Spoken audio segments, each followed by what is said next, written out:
এই মুহূর্তে সচিবালয়ে আছেন আমাদের সহকর্মী আব্দুল আহাদ। আমরা সরাসরি চলে যাচ্ছি তার কাছে। আহাদ, সচিবালয়ে মন্ত্রীদের বৈঠকের কি তথ্য আছে আপনার কাছে?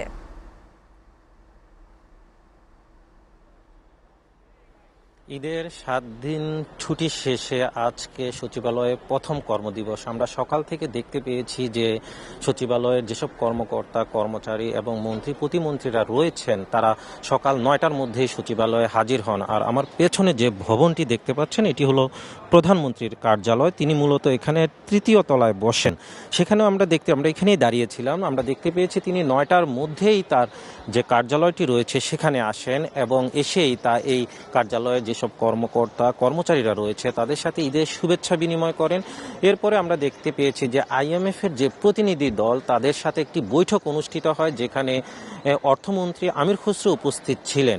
বৈঠকটি দীর্ঘ প্রায় 1 ঘন্টা চলে। বৈঠক শেষে আমরা আমির খুসরোর সাথে কথা বলেছি অর্থমন্ত্রী যে আসলে বৈঠকে আলোচনার বিষয়টি কি ছিল। তখন তিনি জানিয়েছেন যে বর্তমানে যে অর্থনৈতিক সংকট রয়েছে তা থেকে উত্তরণের জন্য IMF এর থেকে কি ধরনের সহযোগিতা পাওয়া যাবে বা কিভাবে তারা সহযোগিতা করবে এইসব বিষয় নিয়ে আলোচনা হয়েছে। এর পরবর্তী তিনি আবার জানিয়েছেন যে IMF থেকে যে ঋণ ছাড়ের যে বিষয়টি সেটি নিয়েও আলোচনা হয়েছে, যা যুক্তরাষ্ট্রে এপ্রিলে একটি বৈঠক অনুষ্ঠিত হবে IMF এর সাথে, সেখান থেকে এই ঋণগুলো পাওয়া যাবে, ঋণের যে অর্থ আছে সেটি।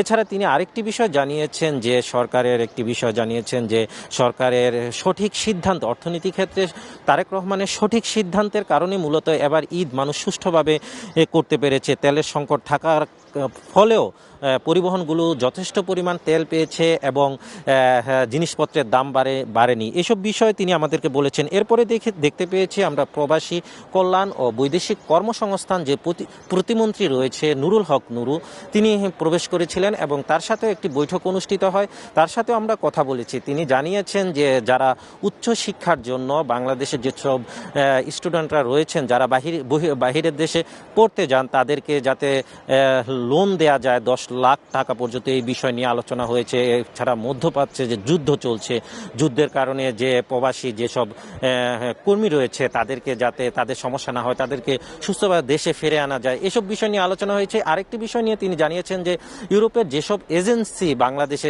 ভিসা সেন্টারগুলো বাংলাদেশে নেই, আমাদের পাশের দেশ ভারতে রয়েছে, এসব এজেন্সি যাতে বাংলাদেশে আসে বা বাংলাদেশ থেকে ভিসা প্রসেসিং করা যায় সব দেশের বিষয়, এইসব বিষয় নিয়ে প্রধানমন্ত্রীর সাথে আলাপ হয়েছে।